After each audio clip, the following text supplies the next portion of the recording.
Good morning friends, मैं अभिषेक जैन आप सभी का मेरे चैनल पर एक बार फिर से बहुत बहुत स्वागत करता हूँ। फर्स्ट वीडियो शुरू करने से पहले मैं आप सभी से माफ़ी चाहूँगा कि मैं काफ़ी टाइम बाद में ये वाला वीडियो बना रहा हूँ। इट्स ऑलमोस्ट 1 मंथ कि मैंने कोई भी वीडियो नहीं बनाई है, शायद कुछ दिन ज़्यादा ही हो गए हैं। तो मैं आपको बता देना चाहता हूँ कि कुछ पर्सनल प्रॉब्लम की वजह से मैं नहीं बना पाया था ये video, but I will try कि अभी आगे से मैं रेगुलर रहूँगा। तो फ्रेंड्स, आज की इस वीडियो में मैं आपको बताने वाला हूँ about the latest amendment in income tax, जो कि about TCS on sale of goods. आप सभी को पता होगा कि 1 अक्टूबर 2020 से गवर्नमेंट ने एक न्यू सेक्शन लेके आया है, सेक्शन 206C1H, जहाँ पे उनका कहना है कि यदि आप पर्टिकुलर ईयर में, या तो जो करंट ईयर है उसमें सेल करते हो सामने वाले पार्टी को 50 लाख से ज़्यादा, और इन टर्न सामने वाला आपको 50 लाख से ज़्यादा का पेमेंट करता है, या तो आपने कैश पैसा आपको मिला, यदि आपको 50 लाख से ज़्यादा पैसा मिलता है तो आपको उसके ऊपर टीसीएस डिडक्ट करना होगा, टीसीएस कलेक्ट करना होगा एक्स्ट्रा। यदि आपको 50 लाख रुपए सामने वाले से मिल रहा है तो आपको उसके ऊपर 1%, और ये मार्च 21 तक के लिए उन्होंने 1% का 0.75% किया है, पर वो ये कोविड-19 की वजह से 0.25% का कंसेशन दिया है, तो नेक्स्ट ईयर से वो 1% ही रहेगा। तो आपको इतना अमाउंट अलग से कलेक्ट करना है उससे। तो यदि आपको 50 लाख रुपए सामने वाले से लेने हैं तो आपको 50 लाख प्लस 1% ऑन 50 लाख, यानी तो 5,000 रुपये आपको उससे और लेने हैं, और वो 5,000 रुपये जो आप उससे लोगे वो आपको गवर्नमेंट में अगले महीने की 7 तारीख से पहले डिपॉजिट करना है। और उसके लिए आपको एक रिटर्न भी फाइल करना पड़ेगा, टीसीएस का रिटर्न फाइल करके आपको उसे सामने वाले को 27 फॉर्म नंबर 27 जो होता है वो आपको उसे देना होगा। जैसे कि हम फॉर्म नंबर 16A देते थे टीडीएस के केस में, यहाँ पर हमें 27A देना होगा। तो ये एक न्यू प्रोविजन है, इम्पोर्टेंट अमेंडमेंट है, जिसके बारे में आपको डिटेल में बताने वाला हूँ। साथ ही में मैंने यहाँ पे ये एक कैलकुलेटर डिज़ाइन किया है।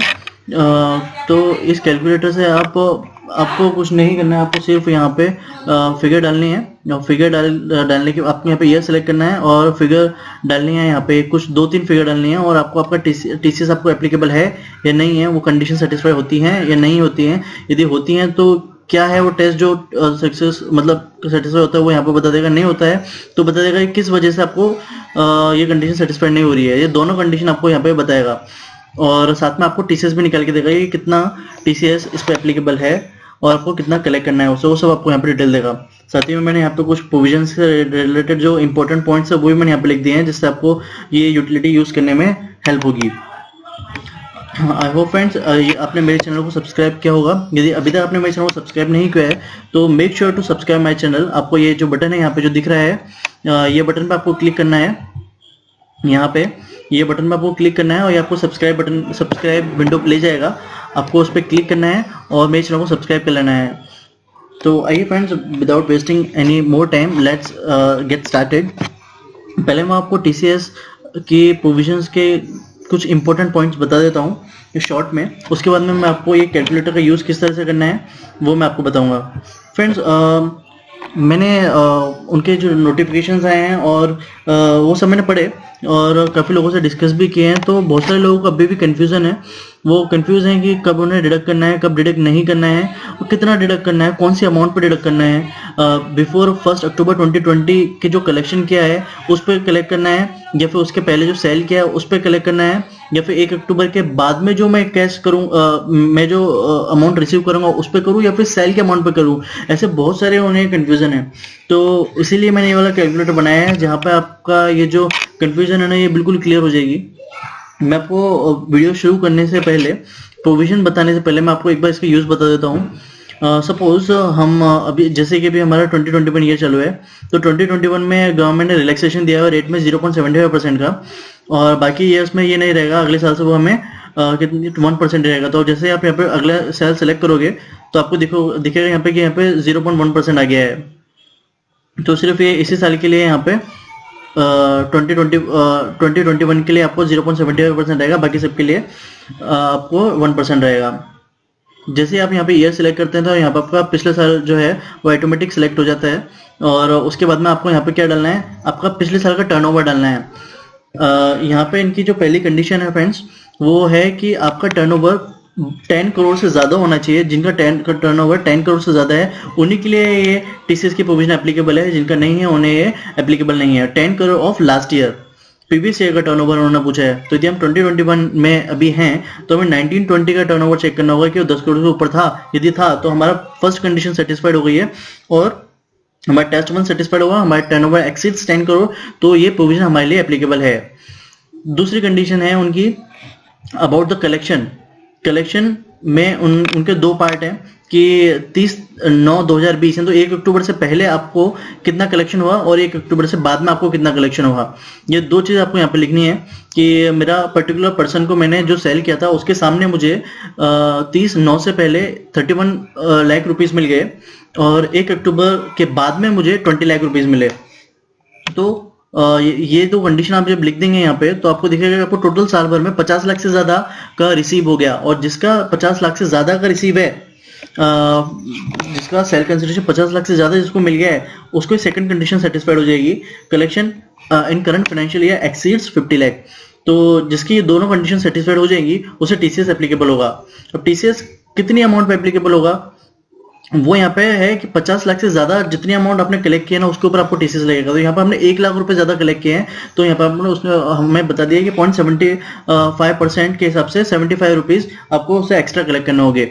लेकिन अभी यहाँ पे भी बहुत बड़ा ट्विस्ट है फ्रेंड्स, जिसकी वजह से बहुत सारे लोग कंफ्यूज हो रहे हैं। मैं वो ये वाली वीडियो में ही क्लियर करूंगा।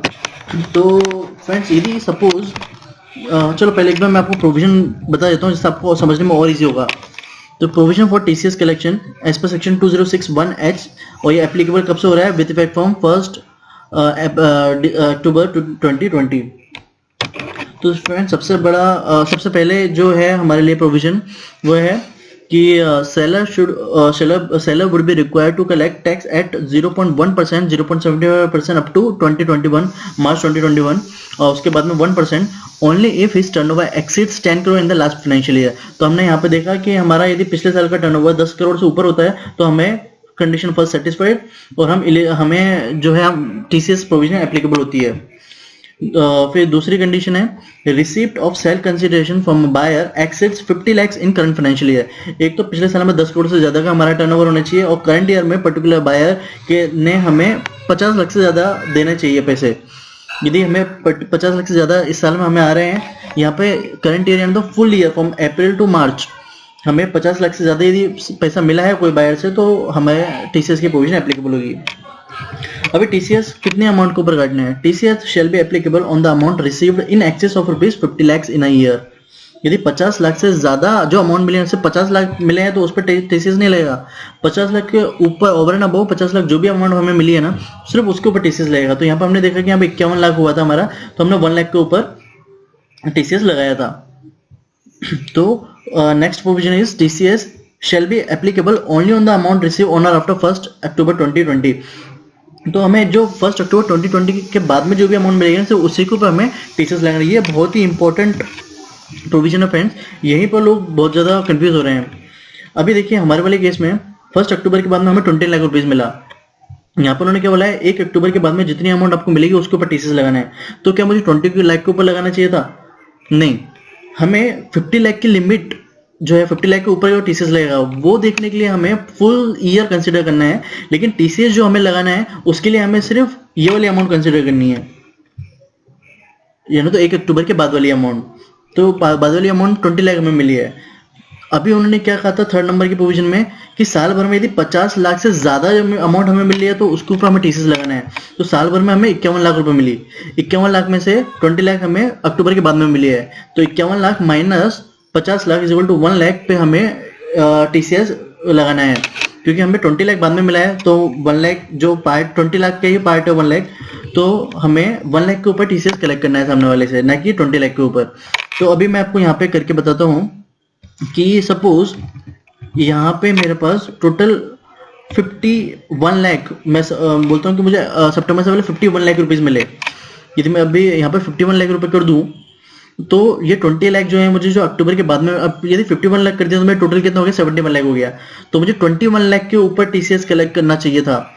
करेक्ट, 21 के ऊपर। लेकिन इन्होंने क्या कहा है कि 1 अक्टूबर के बाद में जितना तुम्हें पैसा मिला है ना, सिर्फ उसके ऊपर लगेगा। यदि 1 अक्टूबर से पहले तुम्हें भले यहाँ पर 4 करोड़ रुपए 5 करोड़ रुपए क्यों ना मिलो, उसके ऊपर तुम्हें टीसीएस नहीं लगेगा।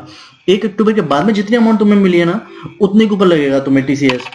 तो यहाँ पर अगर तुम्हें 4 करोड़ भी मिलते थे ना, तो सिर्फ तुम्हें ईयर में कितना कलेक्शन आया उसके लिए तुम्हें ये दोनों अमाउंट लेनी पड़ती थी कंसिडर करने के लिए। लेकिन टैक्स जो तुम्हें कलेक्ट करना है वो सिर्फ ये वाली अमाउंट के ऊपर ही करना है। तो देखिए मैंने यहाँ पे जैसे 51 लाख किया, तो 20 लाख के ऊपर मेरा टीसीएस उसने कलेक्ट किया 0.75%। 20 लाख के ऊपर 0.75% आप लगाएंगे तो 1500 आएगा, सिर्फ 20 लाख के ऊपर, क्योंकि इतनी ही अमाउंट मुझे 1 अक्टूबर के बाद में मिली है। सपोज मैं इसे और इजी करता हूँ। यहाँ पे मैं यदि सिर्फ 1 लाख रुपीज कर दूं, तो देखिए 75 रुपये ही हमने कलेक्ट किए हैं एक्स्ट्रा। यदि इसको मैं 5 करोड़ 10 लाख रुपए कर दूं, तो मुझे अभी भी मुझे ये 5 करोड़ 10 जो है ये मुझे 30 तारीख से पहले मिला, उसके ऊपर कोई टीसीएस नहीं है। बाद में मुझे 1 रुपया भी मिलेगा ना, उसके ऊपर टीसीएस लगेगा, क्योंकि मेरी लिमिट तो 50 लाख से ऊपर हो गई है। लेकिन मुझे 1 अक्टूबर के बाद में सिर्फ 1 लाख रुपए मिले हैं। तो ये है क्या। अभी इसको मैं उल्टा कर देता हूँ। सपोज यहाँ पे मैंने 1 लाख कर दिया, तो देखिए 1 लाख और 1 लाख 2 लाख 50 लाख से नीचे है तो टीसीएस नहीं लगेगा। ये कंडीशन फेल हो गई। सेकंड नंबर की कंडीशन क्या कंडीशन थी? Collection of current financial year does not exceed 50 lakh, तो इसकी वजह से नहीं लगा। तो यहाँ पे मैंने 1 लाख किया और यहाँ पे सपोज मैं कर देता हूँ 50 लाख, ठीक है। तो देखिए 75 रुपीज आए। क्यों? क्योंकि साल भर में मेरा 50 से ऊपर हो गया और टोटल मेरा कितना हुआ 51 में से 50 के ऊपर वाली अमाउंट पे ही लगेगा मुझे TCS. 51 minus 50 is equal to 1 lakh. तो 1 लाख के ऊपर मुझे 75 लग गया। तो जो टीसीएस जो हमें लगाना है उसके लिए हमें 50 लाख की लिमिट ध्यान में रखनी है कि 50 लाख के ऊपर ही हमें लगेगा टोटल, और 1 अक्टूबर के बाद में जितनी अमाउंट मिली है उतने के ऊपर ही लगेगा सिर्फ, उसमें से 50 लाख माइनस करके। तो इस तरह से मेरे यहाँ पे आ गए। तो आप यहाँ पे कुछ भी अमाउंट डालिए, आपको जो भी कंफ्यूजन है वो सब आप यहाँ पे जब डालेंगे फिगर तो आपको ऑटोमेटिक कैलकुलेट करके देगा। आपको ज्यादा दिमाग में लगाने की जरूरत नहीं आएगी, कोई भी प्रॉब्लम नहीं आएगी। आप यहाँ पे आपका ट्रायल एंड एरर करके सब देख सकते हैं। सपोज मैं यहाँ पे डाल देता हूँ 1 करोड़ रुपए,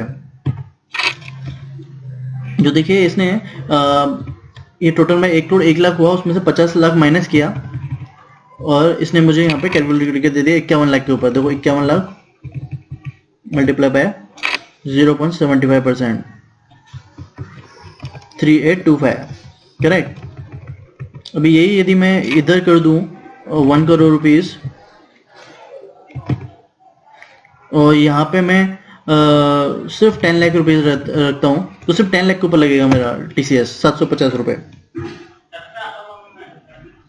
यहाँ पे हम 26 लाख कर देते हैं और यहाँ पे हम कर देते हैं और 26 लाख, तो 2 लाख मेरा ज्यादा हो गया, तो 2 लाख के ऊपर लगेगा मुझे। और 2 करोड़ कर दिया मैंने, 26 लाख, 2 लाख के ऊपर 75% 150 rupees. Okay friends, I hope आपको ये समझ में आ गया होगा कि क्या है इसका ये जो लॉजिक है बिहाइंड ऑल दिस कैलकुलेशंस। आपको समझ में आ गई होगी कि कब आपको ये दोनों फिगर कंसिडर करनी है और जो कलेक्शन के लिए आपको सिर्फ ये वाली फिगर कंसिडर करनी है 1 अक्टूबर के बाद वाली। तो फ्रेंड्स आखिरी की कंडीशन भी पढ़ लेते हैं कि for the purpose of calculation of this threshold of ₹50 lakh receipt from the beginning of the financial year that is from 1 April 2020 shall be taken into account. जैसे कि हमने देखा कि 50 लाख की लिमिट चेक करने के लिए हमें दोनों कंसिडर करना है, तो 1 अप्रैल से लेकर तो मार्च 21 तक। अदर पॉइंट, ये वाले पॉइंट भी आप ध्यान में रखिए, बहुत ही इंपॉर्टेंट पॉइंट है यहाँ पे, जो कि बहुत सारे लोगों को प्रैक्टिकल लाइफ में ये प्रॉब्लम फेस करनी पड़ेगी। उनमें जो कुछ इंपॉर्टेंट थे वो मैंने यहाँ पे लिखे हैं।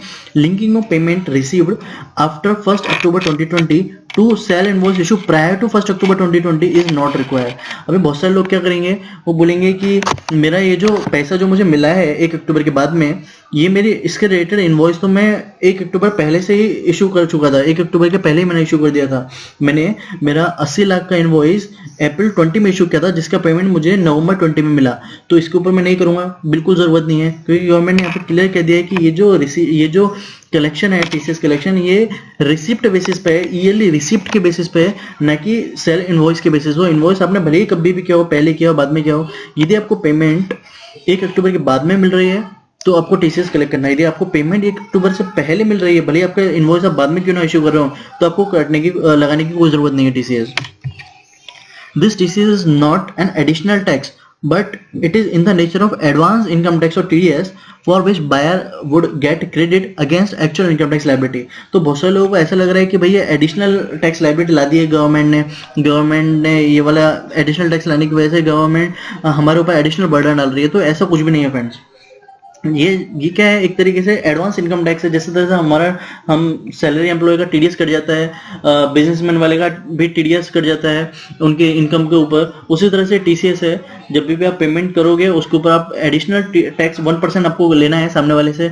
और जो सामने वाले जब उसका रिटर्न फाइल करेगा, उसका इंडिविजुअल जो वो अपनी कंपनी का रिटर्न फाइल करेगा, उसमें उसकी जितनी भी टैक्स लायबिलिटी आएगी ना, उसमें से इतना टीसीएस जितना हमारा सेलर ने हमसे एक्स्ट्रा कलेक्ट किया है उतने का हम उसके डिडक्शन ले लेंगे, बैलेंस हम टैक्स पे करेंगे। नेक्स्ट है, this TCS shall be applicable only on the receipt exceeding ₹50 lakh by the seller from the particular buyer। तो एक बायर की लिमिट है 50 लाख, एक बायर ने यदि 50 लाख से ज्यादा पेमेंट किया है तो ईएलई रिसिप्ट बेसिस पे ये TCS एप्लीकेबल होगा 50 लाख से ज्यादा वाली अमाउंट के ऊपर, ना कि 50 लाख से कम वाली अमाउंट के ऊपर। और जो कि आपको ऊपर वाले जो मैंने एग्जांपल बताया कैलकुलेटर के हिसाब से, उससे आपको समझ में आ गया होगा। Next, those having turnover in less than 10 crore in last year will not require to collect TCS under section 206C1H। तो यदि आपका टर्नओवर पिछले साल 10 करोड़ के नीचे है तो आपको टेंशन लेने की जरूरत ही नहीं है, आपके लिए एप्लीकेबल ही नहीं है। तो आई होप फ्रेंड्स ये वीडियो आपको समझ में आ गई होगी। ये टैक्स कैलकुलेटर बनाने में मुझे काफ़ी मेहनत लगी है, तो प्लीज़ मेक श्योर कि एटलीस्ट आप मेरे चैनल ये वाली वीडियो को लाइक करें और ये चैनल को सब्सक्राइब करें। और ये वाली वीडियो बहुत इंपॉर्टेंट है, कैलकुलेटर बहुत इंपॉर्टेंट है जिन लोगों को कन्फ्यूजन हो रही है अभी भी, और आप आपकी कंपनी में भी ये वाला कैलकुलेटर यूज में ले सकते हैं। Just make sure to subscribe to my channel to say me thanks. And आपको कोई भी प्रॉब्लम आती हो तो आप मुझे कमेंट करके जरूर बता सकते हैं। आई विल मेक श्योर कि मैं टाइम पे उसे रिप्लाई करूंगा। तो thank you very much friends. यदि आपको कोई भी प्रॉब्लम आती है तो please make sure to comment. Thank you, bye bye.